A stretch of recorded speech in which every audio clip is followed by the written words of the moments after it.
고린도전서의 말씀입니다.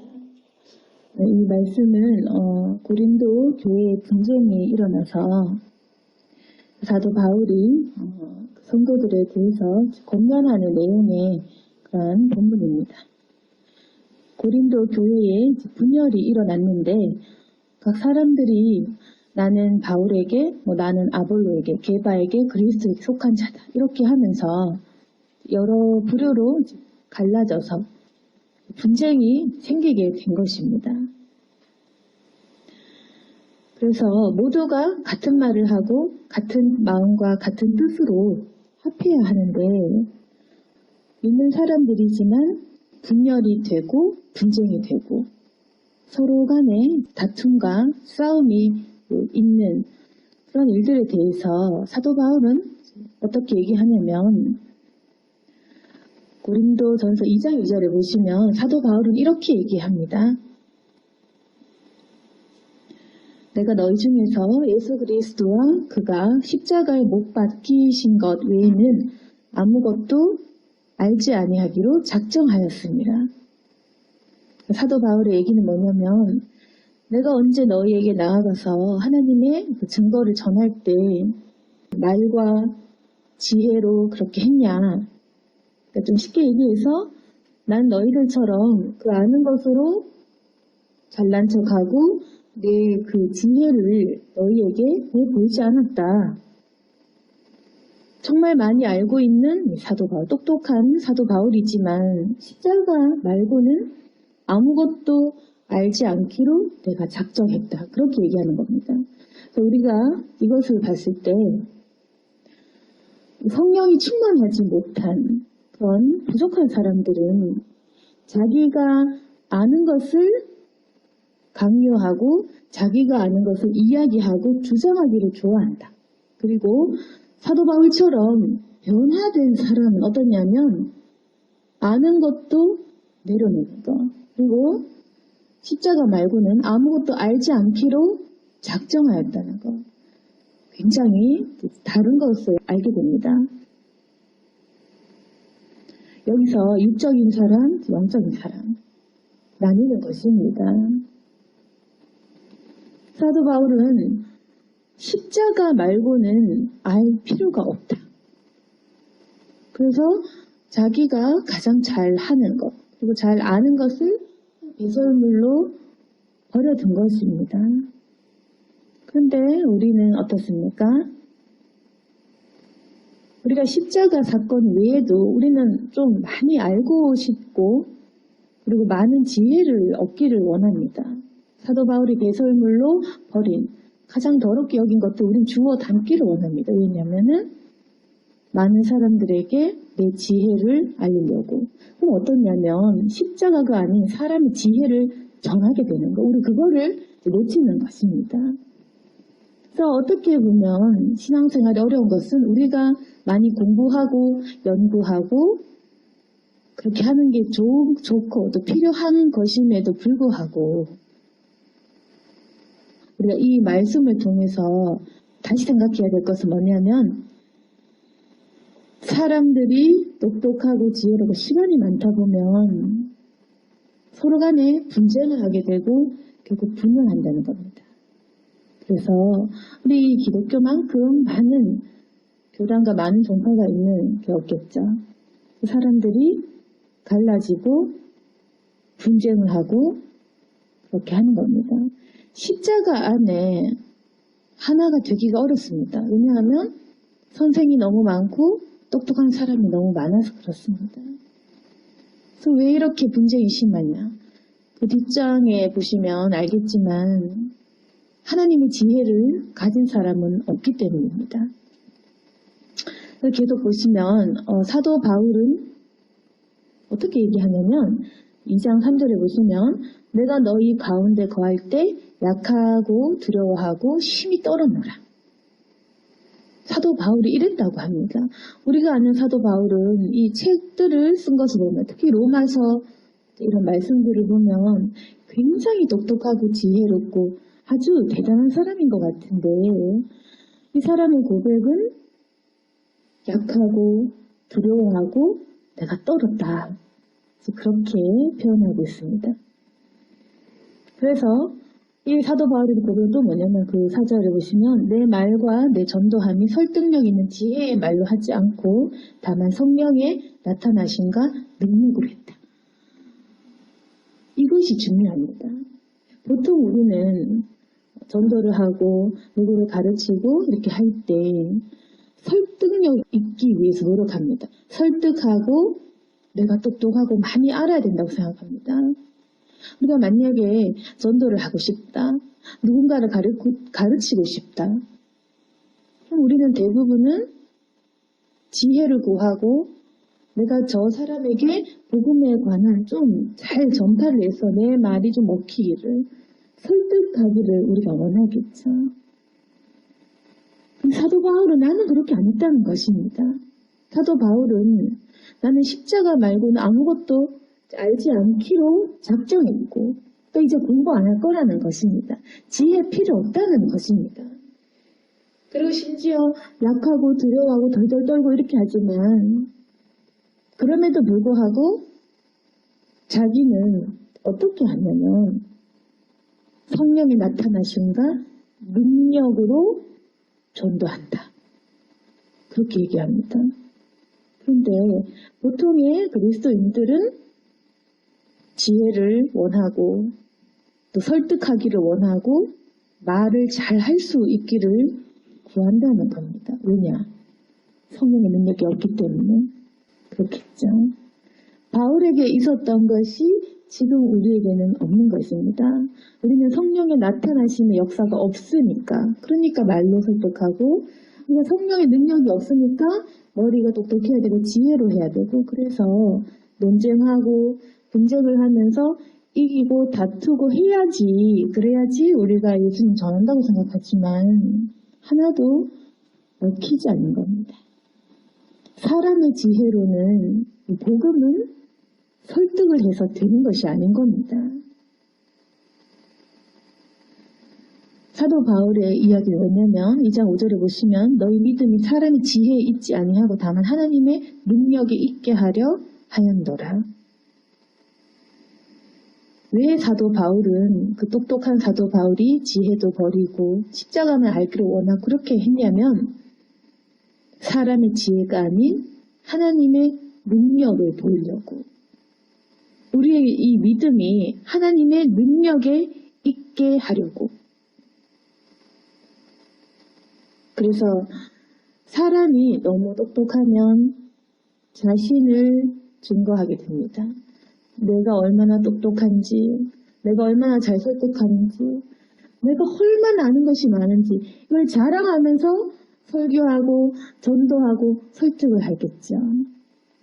근데 어떠냐면 자랑하고자 하는 사람의 마음에는 능력이, 역사가 없습니다. 그게 문제인 것입니다.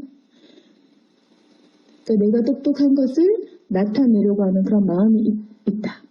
그러면 내 지혜를 가지고 교만한 마음이 있다. 난 이만큼 성경을 알고 내가 똑똑하지, 이런 마음이 있잖아요. 그러면 그 사람은 능력을 못 받습니다. 왜냐하면 그런 사람은 자기 지혜를 전파하는 사람이기 때문에 그 사람은 하나님의 능력을 받지 못하고 자기 능력으로 일할 수밖에 없습니다. 그래서 우리가 구해야 될 것은 지혜가 아니라 하나님의 능력, 성령의 그 능력을 구해야 된다. 근데 이게 더 어렵죠. 왜냐하면 지혜는 공부하면 되고 연구하고 노력하면 되지만 이 성령의 능력은 내가 노력한다고 얻을 수는 없으니까, 그래서 더 어려운 것입니다. 진짜가 되기는 참 어려운 것입니다. 그래서 많은 사람들이 지혜가 있고 똑똑한 사람들은 많지만 실제로 하나님의 능력을 받고 그 능력으로 전파하는 사람은 없습니다. 너무너무 적습니다. 왜냐하면 이 능력은 물론 하나님이 주시는 것이고, 그리고 이 능력을 받기 위해서는 우리가 거룩하고 경건하고 실제로 이 마음이 깨끗해야 되기 때문에 그런 심령의 사람이 얼마나 적겠습니까? 그래서 우리가 기억할 것은 사도 바울은 그렇게 하지 않았다. 사도 바울은 중요한 것 하나만 알았다. 십자가에 못 박히신 그리스도. 그분 하나만 알았고, 그리고 사도 바울은 자신의 그 설득력 있는 말, 지혜 이런 것이 아니라 하나님의 능력만 구하고 그리고 하나님만 전파한 사람이다. 우리가 기억을 해야 됩니다. 그러면 우리가 지혜는 필요 없는 것이냐? 그게 아니라 여기서 말하는 지혜가 아닙니다라. 여기서 말하는 지혜는 사람의 지혜입니다. 우리가 구해야 될 지혜도 있습니다. 그건 하나님의 지혜입니다. 여기에 대해서는 2장 6절, 7절부터 나옵니다. 6절에서 어떻게 얘기하냐면 우리가 온전한 자들 중에서는 지혜를 말하노니 이는 이 세상의 지혜가 아니요 없어질 통치자들의 지혜가 아니 오직 은밀한 가운데 있는 하나님의 지혜를 말하는 것이다.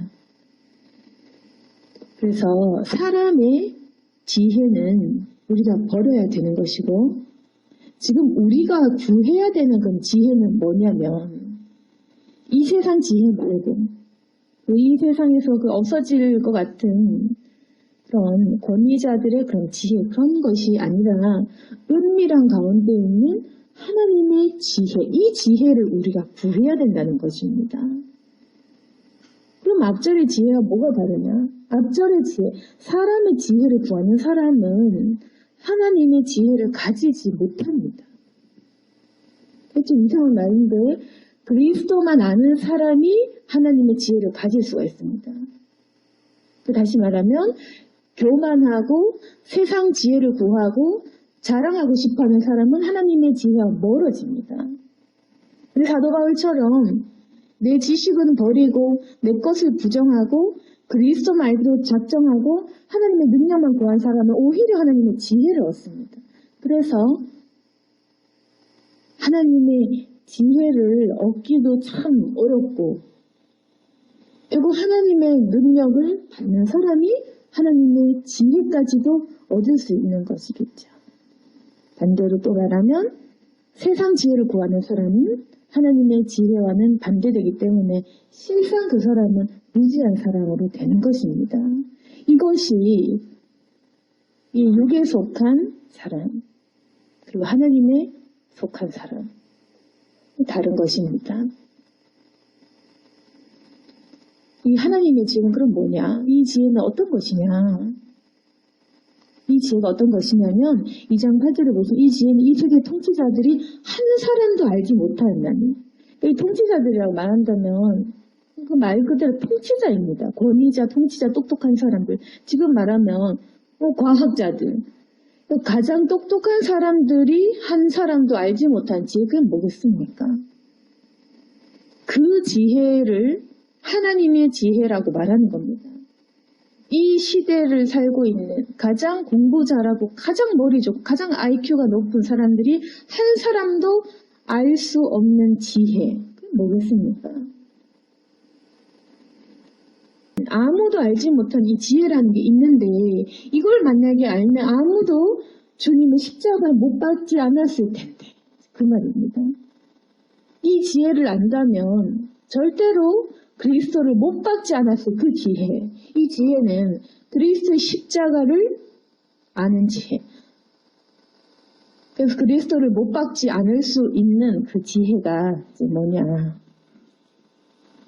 9절에 보시면 하나님이 자기를 사랑하는 자들을 위해 예비하신 모든 것은 눈으로 보지 못하고 귀로 듣지 못하고 사람의 마음으로 생각하지도 못하였다.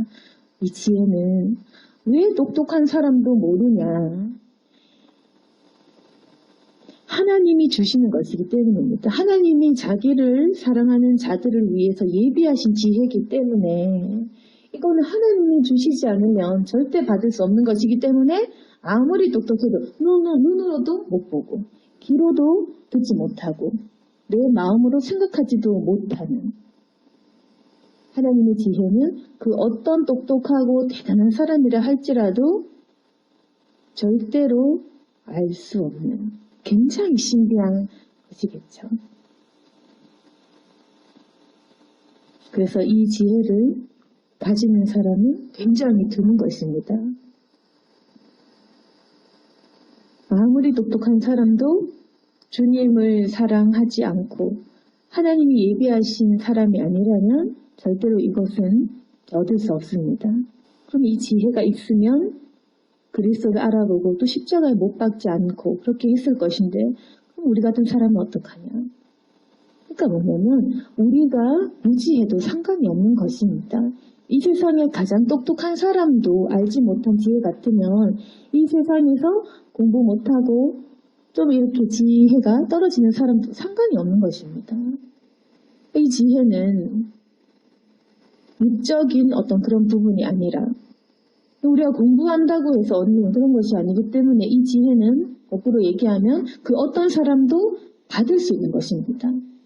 지위의 높낮음과 관계없이 내 어떤 지능의 학식의 수준과는 관계없이 그 누구도 또 허락이 될 수 있는 부분인 겁니다. 이 지혜는 그럼 어떤 사람이 얻을 수 있냐면 10절에 보시면 하나님이 성령으로 이것을 우리에게 보이셨으니 성령은 모든 것, 곧 하나님의 깊은 것까지도 통달하시느니라. 성령이 나오시는 겁니다. 지금 성령으로 통달한다. 성령은 모든 것, 하나님의 깊은 것까지도 통달하시느니라. 11절에 보시면 하나님의 일도 하나님의 영 외에는 아무도 알지 못한다. 하나님의 일을 알려면 하나님의 영, 바로 성령을 우리가 받아야 되는 겁니다. 12절에 우리가 세상 영 받지 않고 오직 하나님으로부터 온 영을 받았으니 이는 하나님께서 우리에게 은혜로 주신 것들을 알게 하려 하십니다. 결국 이 지혜는 성령으로 인하여 가능하고 그리고 우리는 하나님으로부터 온 그 영을 받았다고 성령은 기록합니다.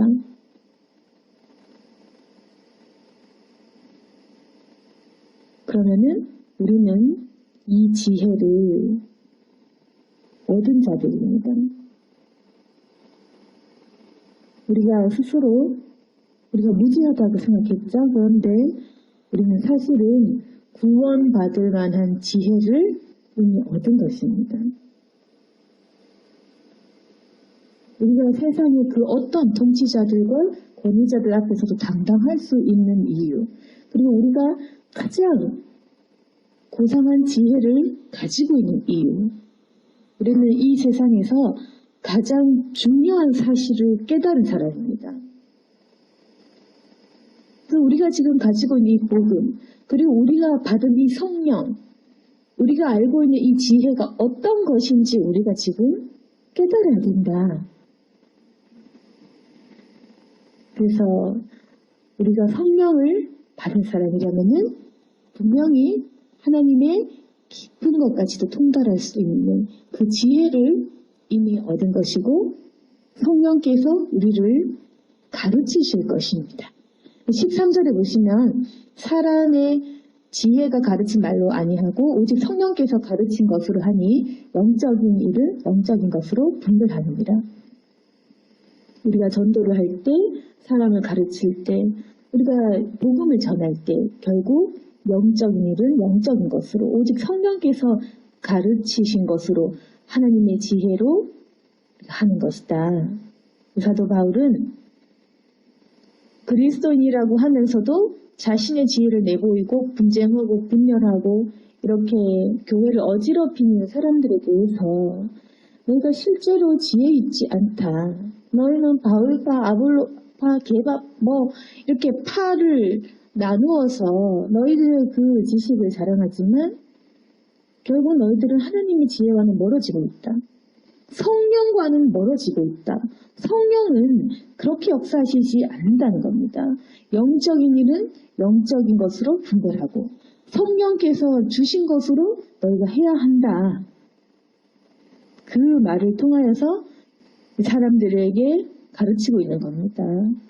14절에 보시면 육에 속한 사람은 하나님의 성령의 일들을 받지 아니하나니 이는 그것들이 그에게는 어리석게 보이며 또 그는 그것들을 알 수도 없나니 그는 그러한 일은 영적으로 분별되기 때문이다.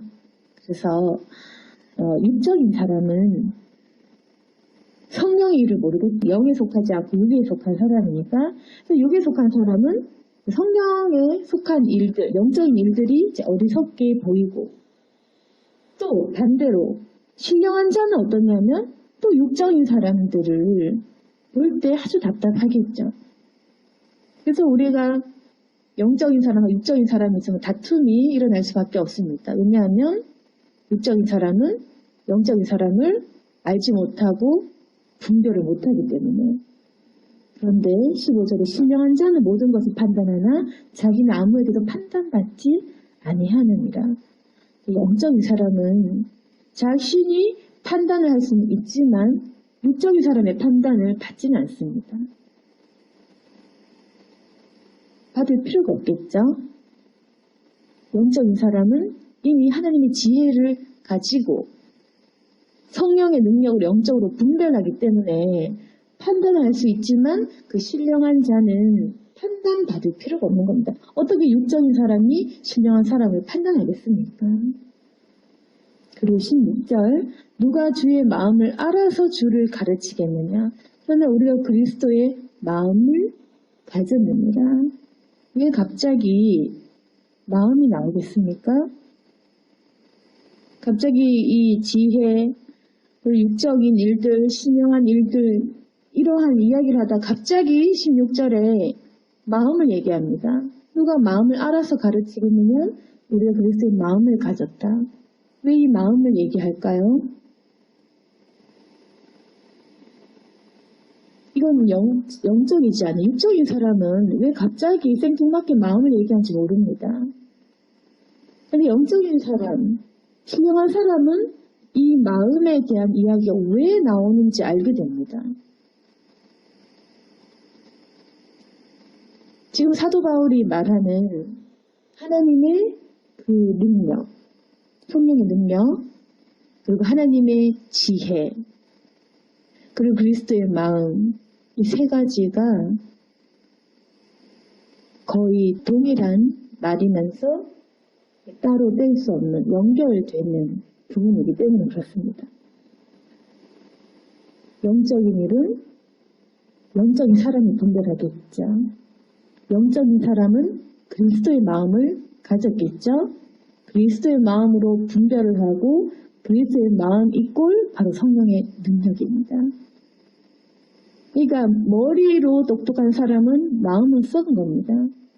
근데 마음이 따뜻하고 마음이 그리스도의 사랑이 넘치는 사람이 신령한 사람입니다. 그 사람이 하나님의 지혜를 가지고 성령의 능력이 있습니다. 그래서 분쟁하고 분열하고 사람을 미워하고 다투는 사람은 그리스도의 마음이 없기 때문에 무식하고 무지한 것입니다. 그래서 사람을 공격하고 분노하고 무시하고 자기가 높아지고 싶겠죠. 근데 그리스도의 마음을 가진 사람은 십자가를 지고 있기 때문에 겸손하고 낮아지고 희생하고 다른 사람을 높여주고 내가 아는 것을 드러내지 않고 오히려 가만히 뒤에서 묵묵히 섬기고 그렇게 하기 때문에 이 사람의 속에 능력을 발휘할 수가 있는 것이고 이 사람을 하나님께서 쓰시는 것이고 이 사람이 지혜로운 사람인 것입니다. 그 지혜로운 사람은 착한 사람입니다. 착한 사람, 그리스도의 마음을 가진 착한 사람이 지혜로운 사람입니다. 모르셨죠? 그러니까 모르니까 잘난 척을 하고 사람을 판단했겠죠. 모르는 사람이 너무 많으니까 그래서 고린도 교회에서도 분열하고 분쟁을 했던 것입니다. 가장 무지한 사람은 교만한 사람, 지혜 있다고 얘기하면서 하지만 사실은 무지한 사람인 것입니다. 근데 가장 지혜로운 사람은 낮아지고 희생하고 섬기고 때로는 육적인 사람들이 봤을 때는 어리석어 보이지만 이 사람은 그리스도의 마음이 있기 때문에 알면서도 바보 같은 역할을 하는 것입니다. 알지만 모르는 척하고 할 수 있지만 안 하고 참는 것입니다. 무지해서 어리석어서 그게 아니라 그리스도의 마음을 가졌기 때문에 자신을 낮출 수 있는 사람이 성령 받은 사람입니다. 그래서 고린도전서 2장의 말씀처럼 우리가 혹여 우리 교회는 다행히 분열도 분쟁도 없지만 너무 감사하지만 만약에 내가 속한 상황과 가정과 여러 가지 사람들의 관계에서 분열과 분쟁이 일어났을 때 나는 어떻게 행동하고 나는 어떻게 판단을 해야 될까? 분명히 육적인 사람과 영적인 사람은 분쟁하고 충돌할 것입니다. 어쩔 수 없습니다. 육적인 사람은 영적인 사람을 절대 알 수 없습니다. 자기는 안다고 하지만 모르는 겁니다. 신령한 사람은 자신은 판단하지만 판단받을 필요가 없습니다. 그런데 중요한 것은 성령을 받은 사람은 모든 것을 판단할 수 있는 사람이지만 그 사람은 또한 그리스도의 마음을 가진 사람입니다. 그리스도의 마음을 가진 사람은 사람을 사랑하고 품고 절제하고 자기 자신을 낮추고 희생하는 사람입니다. 그 사람만이 하나님의 지혜를 얻은 사람입니다. 그래서 우리가 이러한 사람이 되어야 되는데 이 세 개가 따로 노는 것이 아니기 때문에 얼마나 어렵겠고 또 어떻게 보면 우리 스스로는 할 수 없는 일들 성령을 충만히 받고 그 성령을 우리가 유지하기 위해서 성령 충만한 상태를 유지하기 위해서 날마다 기도하지 않으면 절대로 이걸 할 수가 없는 겁니다. 사도 바울처럼 그렇게 해야 되는 것입니다. 오늘 말씀을 통해서 우리 이 세 가지를 회복하고 생각해 보기를 원하는데 바로 우리가 지금 필요한 것은 성령의 그 능력 그리고 하나님의 지혜 그리고 마지막으로 그리스도의 마음 이 세 가지를 내가 회복해야겠다. 이것이야말로 우리가 전도할 때도 필요하고 하나님 일을 할 때 때로는 우리가 세상 속에서 살아갈 때에도 다 필요한 그것이다. 그래서 하나님께서는 우리를 보시고 우리가 혹여 어떤 인간적인 생각으로 지혜를 구했다면 또 사람의 상식으로 생각을 했다면 다시금 주님의 지혜로 돌아오라고 말씀하십니다. 오늘 말씀을 정리하겠습니다. 하나님께서 우리에게 알려주실 때 사도 바울처럼 세상의 것들을 버리는 마음을 가져야 된다. 그리고 이미 성령을 너희는 받았다. 근데 성령을 받아놓고 왜 육적인 사람처럼 너희가 생각하고 행동하느냐. 이제 영적인 사람, 신령한 사람으로 회복되어라. 어떻게 주의 마음을 알아서 가르치냐. 그리스도의 마음은 내가 이 신령의 변화를 통해 내 마음에 그리스도의 신령이 들어오는 것이다. 그 마음을 가지면 우리가 모든 부분들을 판단하고 분별할 수 있는 것입니다. 그리스도의 마음을 가지고 하나님의 지혜를 얻고 성령의 능력을 나타내는 저와 여러분이 되기를 소망합니다. 아멘. 기도하겠습니다. 거룩하신 하나님 아버지, 우리가 때로는 지혜롭고 싶고 똑똑하고 싶은 그런 욕심들을 참아 버릴 수가 없습니다. 우리도 세상 사람처럼 알고 싶고 또 지식이 있고 싶고 그러면서도 또 세상 사람들과 싸워 이기고 싶고 그런 욕심들도 가지고 있습니다. 하지만 하나님 아버지 사도 바울에게 주셨던 이 마음을 저희도 가질 수 있도록 도와주시옵소서. 우리가 구할 것은 말과 지혜가 아니라 성령의 능력입니다. 내가 나가지고 겸손하게 나타날 수 있는 이 능력과 성령의 그 역사와 권위가 우리에게 있게 해주시옵소서. 우리가 또한 내 머리로 똑똑하다 말하면 하나님의 지혜와는 멀어져 있습니다. 주님이 주신 지혜를 가질 수 있도록 도와주옵소서. 우리가 어찌 지혜를 사모하면서 또한 마음이 이토록 맹맹하고 마음이 또한 어둡고 사랑이 없었습니까? 하나님 이제는 지혜가 아닌 그리스도의 마음을 구할 수 있도록 도와주시옵소서. 그리스도의 심정을 가지는 것이 핵심인 줄 압니다. 하나님 우리가 사람을 사랑할 수 있도록 도와주시고 우리 마음에 분노와 미움이 거치고 주님을 더욱더 생각하고 기억할 수 있도록 도와주옵소서. 예수님 이름으로 기도드렸습니다.